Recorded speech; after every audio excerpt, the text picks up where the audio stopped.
రాజా సాబ్ ఏంటి సాబ్ ఇది? పండగ పండగ రాజసాబ్ పండగ కాదు, పండగ పండగ రాజాసాబ్ దండగ.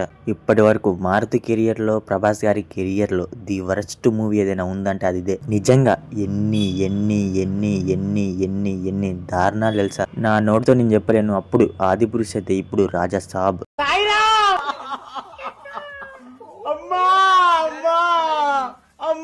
ఈ మాత్రం దానికి హైక్లు బడ్జెట్లు పార్ట్ 2లు, ముగ్గురు హీరోయిన్స్, డబ్బులు బొక్క, టైం బొక్క. అసలు ఆ రైటింగ్ ఏంటి, ఆ తీయడం ఏంటి? ఒక క్యారెక్టర్ రైటింగ్ లేదు, క్యారెక్టర్ డెవలప్మెంట్ లేదు, క్యారెక్టర్ డిజైన్ లేదు, ఒక ఎమోషనల్ ఇంపాక్ట్ లేదు, ఒక సరైన స్టోరీయే లేదు. అసలు సినిమా కాదు ఇది. సినిమా అంటారా దీన్ని? సినిమా అరిది. అసలు ఇంత క్రింజ్ స్టఫ్ థియేటర్ లో చూడలేక చుక్కలు కాదు నరకం చూసా. అన్ని కూడా రీ ఎంట్రీలు. ఫస్ట్ హాఫ్ నరకం రా అనుకుంటే ఇక సంబంధమే లేకుండా సెకండ్ హాఫ్ ఉంది. అసలు కంటిన్యూటీ లేకుండా ఎపిసోడ్లు కట్ చేసి తీసినట్టుగా ఉంటది టేకింగ్. ఆ ముగ్గురు హీరోయిన్స్ ని ఎందుకు పెట్టారు, వాళ్ళతో ఆ సాంగ్స్ ఏంటో, అక్కర లేకున్న సాంగ్స్ ఏంటో, ఆ రొమాన్స్ ఏంటో. కాసేపు హర్రర్ అంటారు, కాసేపు తాత అంటారు, కాసేపు రొమాన్స్ అంటారు. జెస్సీ స్టెల్లరో విల్ల గోల్ ఒకటి. ఆ ముగ్గురు హీరోయిన్స్ ని పెట్టి టూ మచ్ క్రింజ్ అయిపోయింది అక్కడ. మీరు అడిగితే ముగ్గురు హీరోయిన్స్ ని పెడతా అన్నారు. అడిగితే పెట్టడం ఏంటండి, స్టోరీలో ఉండాలి గాని. మారుతి గారు ప్రభాస్ డేట్స్ ఎలాగో దొరికాయి కదా, ఏదో ఒకటి చేసేద్దాం అన్నట్టు రాశారు.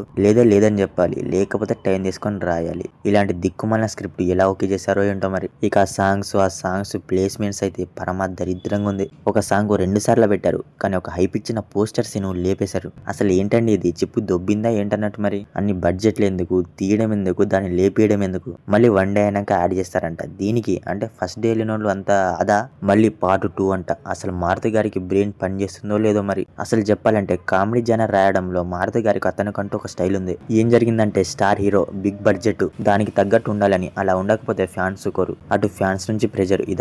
ఇదంతా కూడా ఆలోచించి ఆ స్ట్రెస్ వల్ల అతని ఒరిజినాలిటీ అనేది కోల్పోయారు ఆయన. అంటే ఆయన కంఫర్ట్ జోన్ ని దాటేసి ఎక్కడో వెళ్ళిపోయారు. ప్రతి డైరెక్టర్ కి అతనికంటూ ఒక స్టైల్ ఉంటది, అది దాటేస్తే ఏం వర్కౌట్ అవుతుంది అక్కడ. ఇదంతా మారుతి గారు మొత్తం దాటేశారు. ఆయన ఒరిజినాలిటీ, అతని కంఫర్ట్ జోన్ మొత్తం దాటేసి రాస్తారు దీన్ని. మరి ఇంత దారుణంగా కంకర్ రాడ్డు ప్రో మ్యాక్స్ లా తీస్తారని అస్సలు అనుకోలేదు. సంబంధమే లేకుండా సాంగ్స్, రొమాన్స్, అక్కర్లేని సీన్లు, కాసేపు సీరియస్ గా హర్రర్ అంటారు, మళ్ళీ కాసేపు రొమాన్స్ అంటారు, కాసేపు తాత అంటారు, కాసేపు బాపమ్మ ఎమోషన్ అంటారు, మళ్ళీ అదేదో ఫ్లాష్ బ్యాక్ అంటారు, దొంగతనం అంటారు, ఏదేదో అంటారు. ఒక టోన్, ఒక గోల్, ఒక స్టోరీ అనేది ఉండదు. అదంటారు ఇదంటారు ఏదేదో అంటారు. అక్కరాని సీన్సెస్, దీనికి అక్కరాని రన్ టైమ్, దీనికి తోడు పార్ట్ 2, ఇలా చెప్పుకుంటూ పోతే చాలానే ఉన్నాయి. ఇంకా దాచారు లోపల. చూస్తారుగా మీరే. ప్రభాస్ అంటే కూసుకున్న ఫ్యాన్ కూడా బయటికి బానే ఉందని చెప్పినా లోపలికి అతనికి తెలుసు సినిమా ఎలా ఉందో అనేది. ఆ రేంజ్ లో ఉంది మరి output. 3 hours non stop cringe stuff ఇది. సినిమా కంప్లీట్ చేయడానికి థియేటర్ లో యుద్ధం చేయాల్సి వచ్చింది. సెకండ్ హాఫ్ స్టార్ట్ అవగానే కొద్దిసేపటికే ఇక లేచి వెళ్ళిపోదాం అనే స్టేజ్కి వచ్చేసాను నేనైతే.